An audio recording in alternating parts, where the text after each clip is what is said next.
be true self.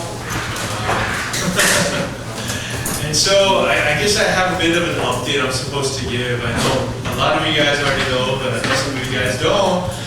But yes, this Friday I became a father. So let me kind of explain how this went down. So basically at 3 a.m., my wife was woken up by her contractions, and so she woke up and she was like measuring them, and apparently like you need about have like 4 per hour before you're supposed to go to the hospital. So she waited, and then about 4:30 she woke me up. She's like, I think I know you need to go to the hospital. She was being all calm. I'm like, huh? And so I'm throwing on clothes, running around, and so we called her to the hospital. They're like, why don't you wait a little bit longer? And she's like, okay. And so she's like, go back to sleep. And so I laid down. Of course I couldn't sleep, but I'm laying down. And then basically she got to the point where like she couldn't move because of the pain, like when it came. And so she called again, and they're like, can you wait any longer? And she's like, I think I can if I really need to. So she's like, I don't think this is right. So they're like, okay, come. So normally, like, you need to have an opening of about 3 centimeters to be admitted to the hospital. She was already at 4 to 5 by the time she got there. So the nurse on the phone was apologizing. She's like, your voice was so calm. Like, I thought that you were doing fine, but apparently she was holding the pain and not letting it be seen. And so basically we get in, we got to the hospital just before 6 a.m. And the baby was born at 9:30, right? 9:26 a.m. actually on the dot. And so it was a very fast delivery. Now, one thing that happened in the very middle of this, I got a call from my other ministry because there was a father had passed away. And so one of the sisters in my ministry, her father had passed away, and we knew this was coming, but we weren't expecting it to happen all at the same time.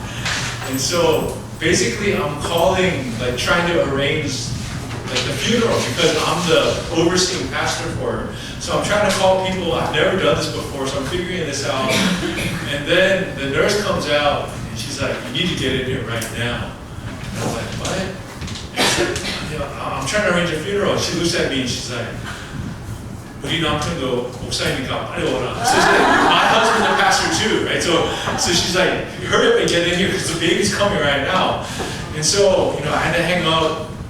Baby came out. And honestly, that was like a whirlwind. All this stuff's going on, and then next thing you know, there's a baby in my wife's like in her arms, just like kind of appeared out of nowhere. But what was going on? And so, this baby's here crying. And then, they made me cut the umbilical cord, which is kind of awkward. They took a bunch of pictures, it was really gross. But basically, my wife is like dead tired, and they need to take care of her stuff. And so they hand me the baby wrapped up in swaddle.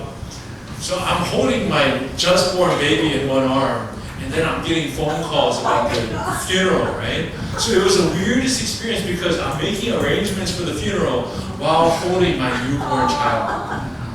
So this morning, I actually had to lead the funeral service, the final funeral service, and I shared there as well. Like that moment, I just kind of came to realize that life and death at the same moment made me realize that death is something that we can't escape. And even this just born son, one day will pass away too, unless Jesus comes before he passes away. And so it was a very sobering moment to me, very confusing moment to me, in all honesty. But yes, my wife and child are well. As you can see, 2.68 kilograms. The child came out a little bit early, but is healthy. My wife, because it was such a fast delivery, her body took a lot of stress. And so her recovery is going a little bit slower than normal. But they're both at the Toyota right now, basically hanging out with a bunch of Korean ajumas while I'm taking care of funerals and whatnot. So, this is my big update. Let me explain the name. So, Timothy. Timothy, honestly, to me is a very boring name. But, at the same time, 2 Timothy is my father's favorite book of the Bible. So when I first started doing quiet time back in high school, I asked my dad, hey, what's your favorite book of the Bible? He said 2 Timothy. So I did my first quiet time on 2 Timothy. So it's always had a very special place in my heart.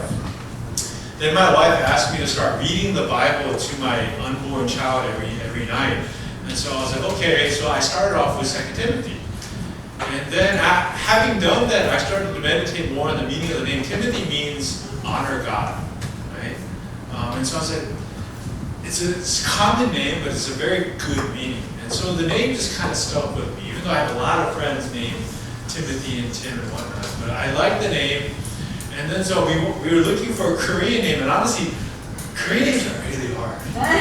Especially because my wife wanted Hanja on both characters. So I was like, oh man. And then, like, you know, normally families have like a tolim, where like, you know, everyone follows a certain pattern. My family decided not to do that for our generation. So basically, I'm on my own. Like, I don't have that one character, so we got to figure it out. And so because we were choosing the name Timothy to honor God, we chose Kyung, which means like Kyungli, like to honor God, or to honor, right? But then because my wife didn't want Hanja, or she wanted Hanja, we couldn't use like Ha, Yes, all those like Christian characters. And then Kyung being kind of a feminine name, we needed a masculine name to kind of counteract with the Kyung. So my wife was like, Chun is a very masculine name. And Chun means to follow. So basically the meaning we went for is to honor and follow God. So that's basically what Hongjungyung is supposed to mean. I actually found out right after we chose the name, Jungyung is actually, I think it's Hongjungyung. Like there's, Hongjungyung is a famous like Chondosa, like a female Chondosa from back in the day. But regardless, we're happy with the name, we're happy with the child. We don't know why he's so good looking. But you know, like, cause we look at him, we're like, he doesn't really look like one of us. Like, he's that kind of the combination of both of us, like in the good way, right? But regardless, like, honestly, like I'm not just saying this to brag, but like there were like families that were coming to visit their grandchildren, and they kept looking at us like, oh, which house are you?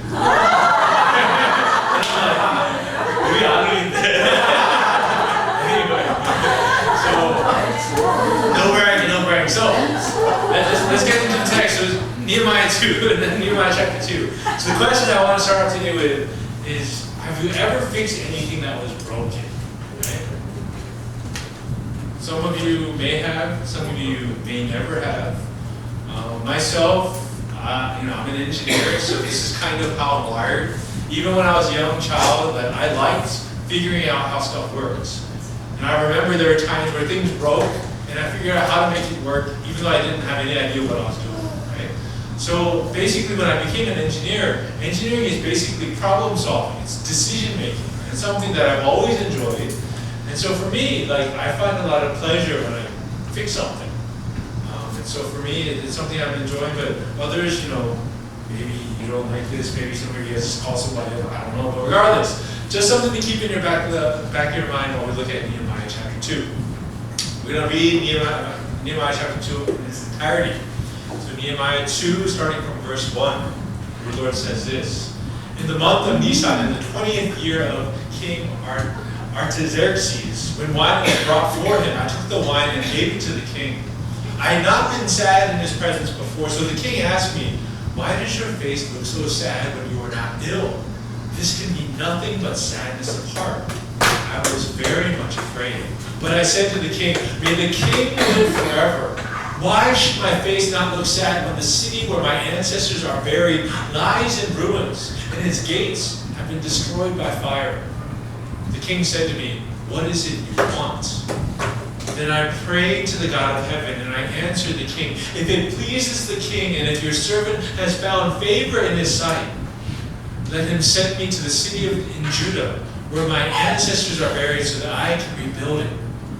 Then the king, with the queen sitting beside him, asked him, how long will your journey take, and when will you get back? It pleased the king to send me, so I set a time. I also said to him, if it pleases the king, may I have letters to the governors of Trans-Euphrates, so that they will provide me safe conduct until I arrive in Judah. And may I have a letter to Asa, keeper of the royal park, so he will give me timber to make beams for the gates of the citadel and the temple, for the city wall, and for the residence I will occupy. And because the gracious hand of my God was on me, the king granted my request. So I went to the governors of Trans-Euphrates and gave them the king's letters. The king had also sent army officers and cavalry with me.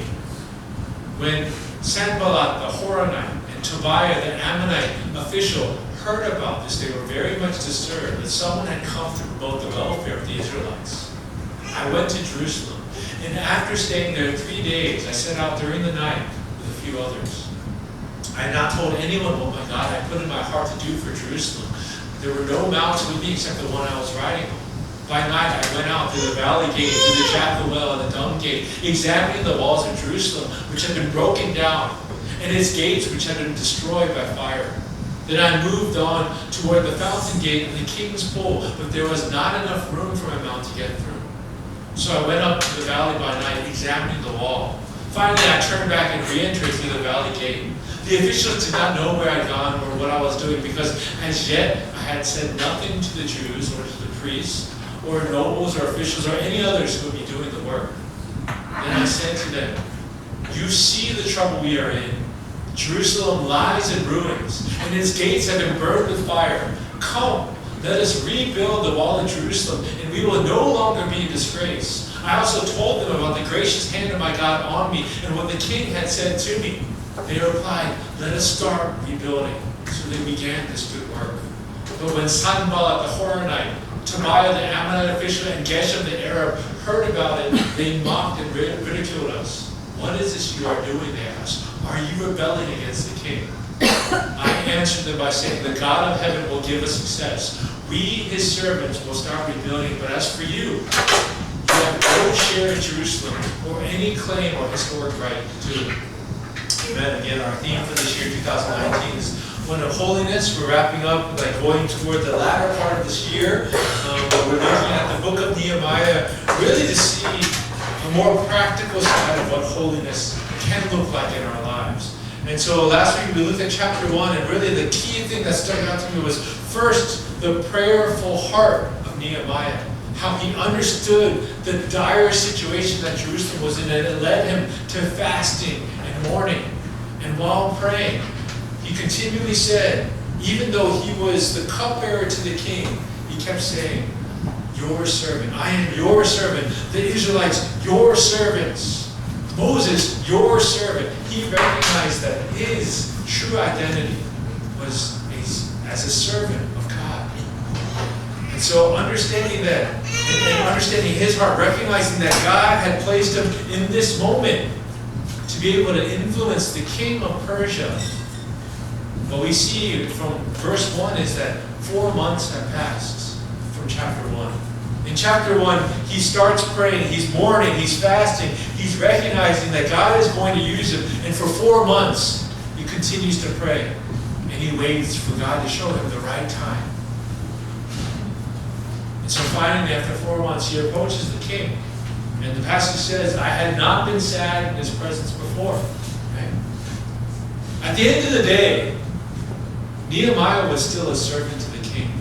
Right? Like in Korea, right? He had to be careful about how he appeared. He had to be careful about, not disturbing the king. He had to be careful about all of his actions. And so what the passage says right here is, "I had not been sad." So even though there may have been reasons why he would have shown emotions, he intentionally had never shown his emotions to the king before. And by doing so, the passage also said, "I was very much afraid." He knew that showing his emotions and starting a dialogue with the king was actually a very dangerous thing. As we understand from the book of Esther, Esther herself, she tried to approach the king, but it was not her appointed time. And at that moment, he could have just had her executed. That is the situation that is going on. Nehemiah is just a servant. He's a cupbearer. He is in a high position, but at the end of the day, he is not supposed to approach the king.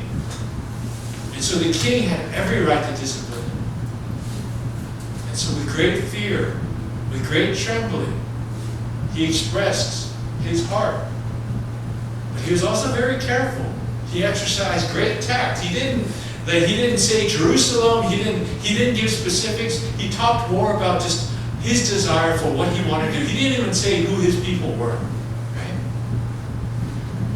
Scholars note that this is actually very wise because Jerusalem, the Israelites, had somewhat of a bad reputation among the people of Persia. And And so Nehemiah was very wise in how he even brought up the situation. But he shares his heart and says, the city where my ancestors are from, or where they're buried, is now in ruins. It's on fire. He says, how can I not be sad in this moment? So basically he's asking the king to have the ability to fix the situation, to right this wrong. And so the king says, what do you want? And Nehemiah, the passage says, he prayed to the God of heaven. Right? Now, when the king says, what is it you want? It's not that Nehemiah was like, hold on. He didn't take a moment to pray. In his mind, he prayed. Right? Now, brothers and sisters, we do that often, do we not? When we are having conversations, prayer is not something that happens only when we're in a certain pose, in a certain position, when the music is playing, when the lights are down. We are constantly able to pray, brothers and sisters. And in the midst of this conversation, Nehemiah prayed to God and asked him for wisdom and asked him for the right words to say. And so God gave him those right words, and God gave him favor. And so the king says, okay, you can go. How long shall you go for? Now what we know when we look at the rest of Nehemiah, the first time Nehemiah goes, he actually ends up being gone for 12 years. I doubt the king was like, yeah, you can go for 12 years. It was probably a shorter period of time, and then Nehemiah probably asked for an extension. But regardless, Nehemiah was able to get permission to go and to be the one who fixes this problem that he sees. God had put him in this position. God gave him favor. And now Nehemiah was able to do this. So Nehemiah, understanding the situation, he continues to ask for more help. He says, you know what? Thank you, but can you also give me letters? Letters so that I can get the support, so I can get safe passes. Letters so I can get timber, so I can get the lumber that's needed, so I can get the resources that I need to make this happen. Nehemiah had clearly thought this out. He knew exactly what he needed. He had spent those 4 months really asking God, God, what do I need to make this happen? And he asked, and it was granted. Oftentimes, brothers and sisters, I think one of the things that bothers me at times, sometimes, I'm just, one of the things I often hear is that a lot of times people exercise blind faith, where they feel like God wants them to do something, but they have no idea like how to prepare or what to do. They just think God's going to make it happen, and sometimes He does, brothers and sisters. But here in this passage, what we see is Nehemiah has clearly already understood what he needed. And so when the opportunity came, he told specifically what he needed to make this happen. So brothers and sisters, in that same way, when you feel God is giving you a conviction to do something, I encourage you to ask God to give you more specifics. Ask God, God, what exactly is it that I need? What exactly is it that I should be praying for? What exactly do you intend to provide for me? I'm not saying God is going to give you these exact specifics, especially now, some of you single people, you're probably like, oh, I can make a list, right? A lot of people like make this long list of checkpoints of like, of that person that they're going to marry, and then sometimes you hear this crazy story of like, this sister's like, I wrote this list and I met the guy, and he made every single check mark. Sometimes that happens. But more often than not, you get the exact opposite of what you asked for. But brothers and sisters, but I do encourage you, regardless, when God gives you convictions, when God is encouraging you to act, do it with wisdom. In many ways, count the cost of what is needed. You'll see this more in Nehemiah. The thing I love about Nehemiah is nothing is wasted. He looks ahead at everything. This is a very, very talented leader. I think there's a lot that we can learn from just how Nehemiah was as a person in terms of how we can live our own lives. Now, this isn't saying this is for, I'm not saying this is for everybody. But at the same time, there's a lot of value in seeing that Nehemiah knew exactly what he needed to ask the king. And the king gave it to him. You know, in a very side story, there was a friend of mine who was kind of more on the other side. He was kind of just praying faith kind of guy. He was going to seminary with me at the same time. And so basically, he had no way to pay for his tuition. But he prayed about it, he's like, God's going to provide. And so magically, every semester God provided. But I found out the backstory. Basically, our church secretary knew his situation, and no one would pay, like no one would support him. So she knew the people that could support him in the church. So when it came time, she's like, all right, this brother needs your help. So can you give a little bit? And so they would give, and it would always magically happen. But I knew that there was a person behind the scenes doing anything for it. But regardless, brothers and sisters, faith doesn't always have to be blind. God can show you exactly what he wants you to prepare and what you need to make happen. And then right away, right after Nehemiah gets this favor and is now able to do what he wants to do, opposition comes. We see this guy, Sanballat the Horonite and Tobiah the Ammonite. And they were angry because they saw that the Israelites were getting favor. Now why does this matter? Sanballat was actually the governor of Samaria. If you guys know Samaria, Samaria used to be part of northern Israel, but then had become kind of a mixed area where they were no longer purely Israelites. They mixed with other races. Their faith, even though they worshiped God, they kind of mixed it with other religions. And so this is the reason why much later, in Jesus' time, all the Jews hated the Samaritans, because they were a very kind of mixed version of Judaism and a Jewish race. So Sanballat was the governor of Samaria, which is right next to Jerusalem.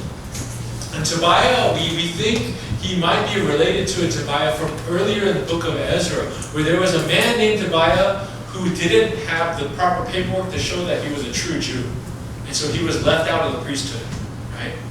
And so a lot of people believe, and actually when we look at this passage, they call him Tobiah the Ammonite. So what that means is, he may have had Jewish descent further back, but at some point, he had become like mixed with Ammonite blood. And so this man wasn't a pure Jew. So both of these guys believed in the God of Israel, but they also had a very confused faith. They had taken other pagan beliefs and mixed it with Judaism.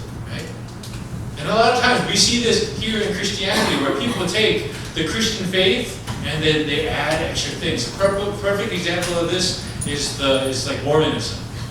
Mormonism, they believe in the Bible, but they also have the Book of Mormon, right? They have an extra book. They have extra beliefs. And so, brothers and sisters, in many ways we see this even today. But here you have two guys who were in positions of power that did not want the Israelites to succeed. Geshem, who comes up in verse 19, we know in history that he was an Arabian king. So all of these guys had interest in seeing Israel fail. And so they weren't happy that Nehemiah had gotten favor. These guys are going to keep showing up. Regardless, Nehemiah goes to Jerusalem, and he goes and he checks out the walls secretly. He doesn't say, hey guys, I'm here to fix your walls. No, he goes quietly, he checks out the situation. And so basically, one of the things that we found is the passage goes along that talks about how he goes to every single wall. But actually, archaeology shows that the walls that Nehemiah later built were actually not the same exact size as the walls before. So Jerusalem had been a large city, but Nehemiah built a smaller version of Jerusalem. What that tells me, brothers and sisters, is that Nehemiah was being realistic. He knew that spending the resources to completely restore Jerusalem in its previous state, it didn't make sense. There were very few people that lived there. So he looked at the situation and he made a decision. I can't use all my resources to restore to what it was, but I can make compromises to make something that will be good for the people that live there right now. So that's what Nehemiah did. He did the best that he could in that given situation. And he understood exactly what it would require. He understood exactly what it would cost. And he took all of this information, and this was before he made any attention to himself, right? Now you have to understand that Nehemiah was sent by the king of Persia. He had every right to show up in a big parade and be like, "Hey guys, I'm here to save you. I am your, I'm the new governor." Ha ha ha. Like in today, there would be like a limousine, and there would be like a car parade, and like all this stuff going on. He didn't do that. Nehemiah intentionally came secretly.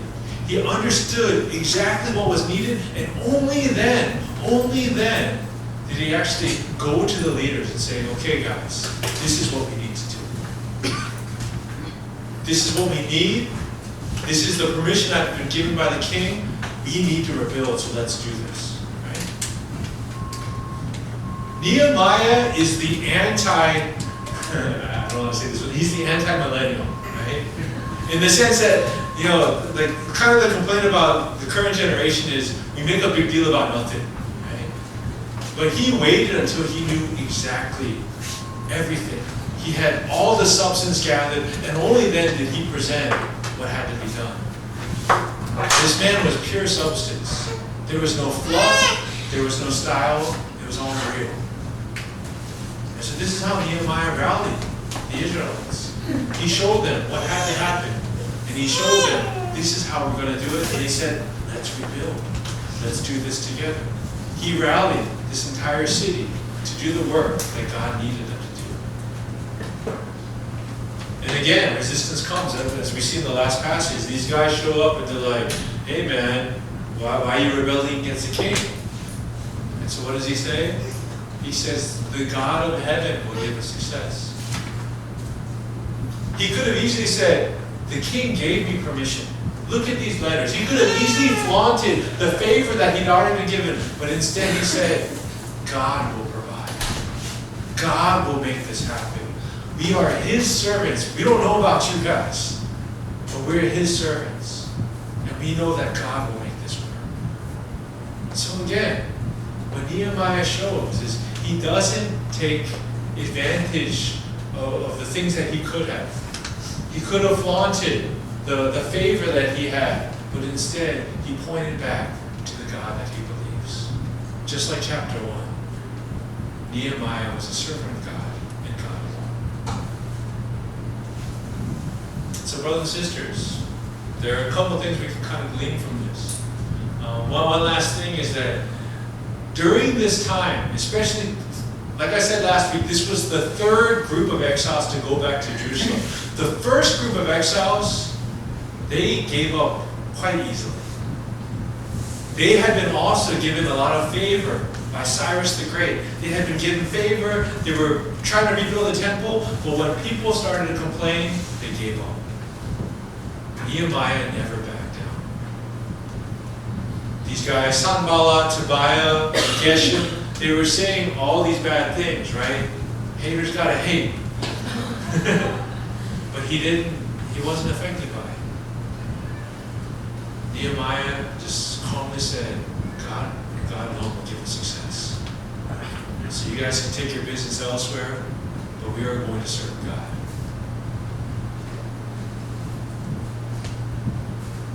And likewise, as we saw, even as he was talking to the king in the 4 months prior of fasting and mourning, Nehemiah was prayerful in everything. So even though in many ways we can just look at it as, wow, Nehemiah was a great strategist, he was a great tactician, you can say all these things, but one of the things that's very clear in this text is that Nehemiah was always praying. Brothers and sisters, you could have the greatest minds, you could have the greatest intellects, you could have the greatest talents, but if you're not praying, it doesn't matter. So I want you to understand, this is not just a showcase of this man. This is an example of how God takes gifts and talents and he combines it with prayer for his will.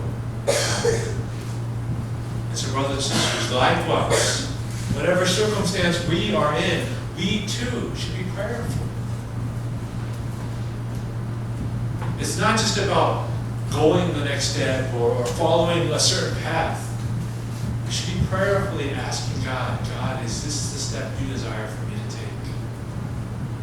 God, is this the door that you desire me to go through?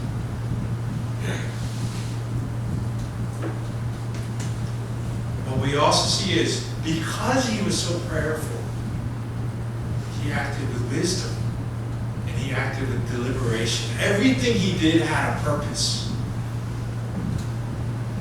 You know, a lot of times I think we live our lives in a way where we feel like we're just kind of like we're just kind of like beating air, right? We're not moving anywhere, right? We're just kind of flailing around and not really progressing.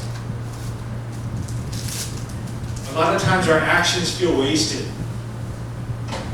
But I think one of the things we need to take away from this is when we are prayerful, God starts to give us more wisdom.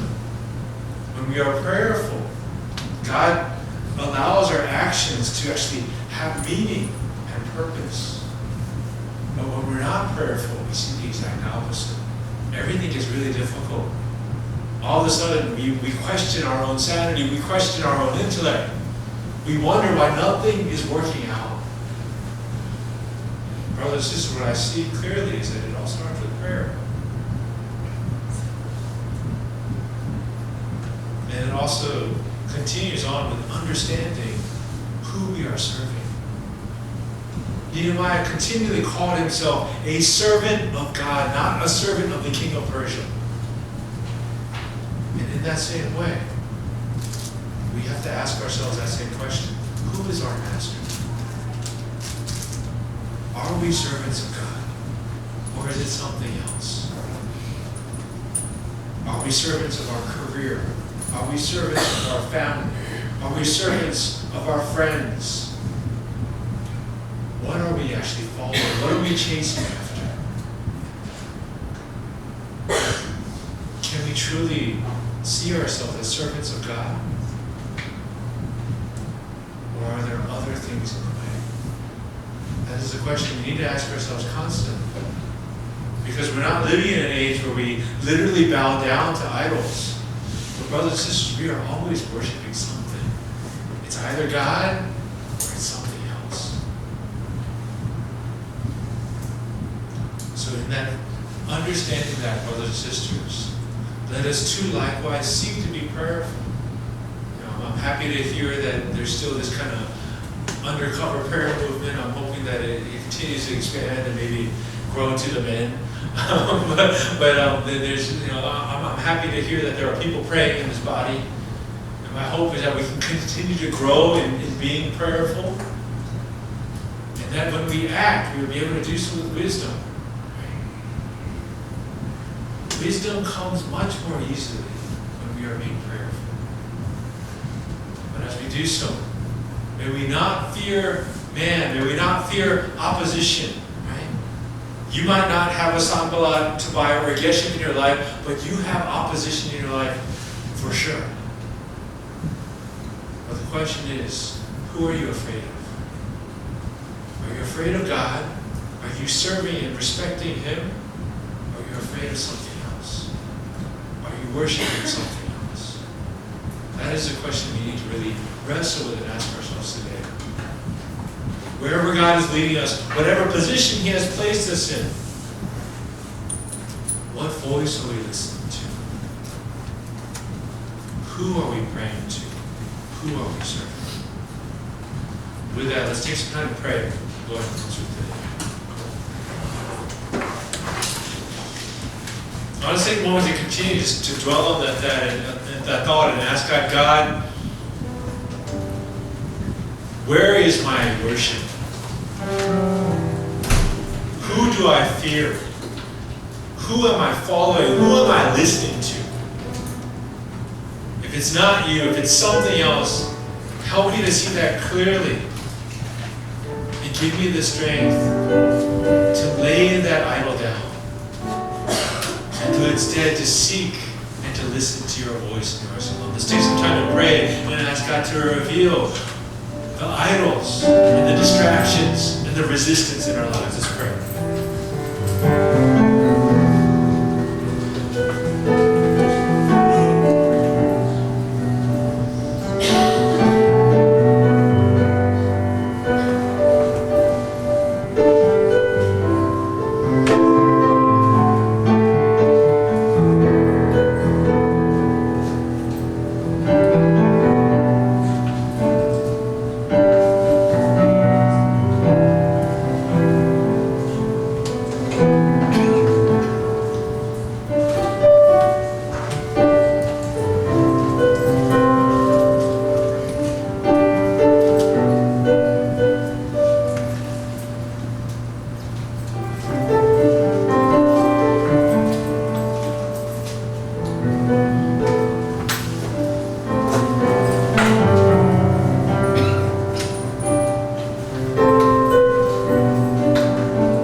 that we also have received so much favor and grace from God. So let's take a moment to just ask God, help me to recognize, Lord, your favor and grace in my life, these things that you've blessed me with, good health, family, friends, whatever my situation, how you've provided for me so far, and at the very least, that you have given us the grace of Jesus Christ, that we are now in relationship, we are reconciled with you. So let's take a moment to just ask God, show me the favor and grace in my life, so that I would recognize just how blessed I am and how much you are truly in my life. Let's pray.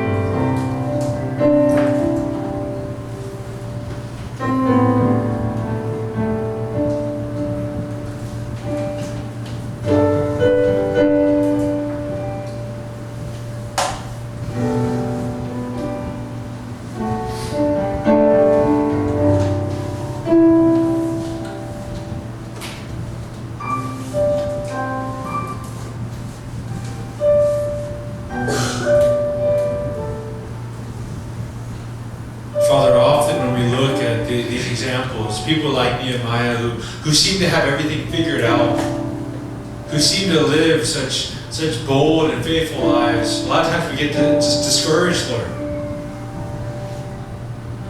But Father, I want us to understand, Lord, that it's not because of their gifting, but a lot of it's because of a choice they made to pray to you.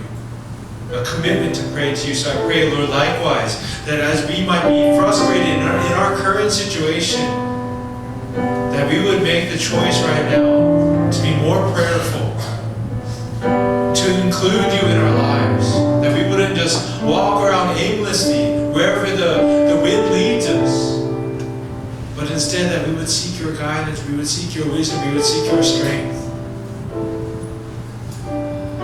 That we would recognize, Lord, how blessed we are, how much favor and grace is in our lives. That you are an active, personal God. That we have nothing to fear but you alone. So Father, I just pray, Lord, that whatever distractions there are, whatever resistance we are facing right now, that we would just tune it out, Lord, and that we would instead just look upon you and listen to your voice. You would guide us, that you would lead us to wherever it is that you want us to go. Encourage us in that way, Lord, that we would truly be your servants and truly be led by you. We thank you, Lord. We praise you in the name of Jesus. Amen. Let's all share our hearts and finances before the Lord as we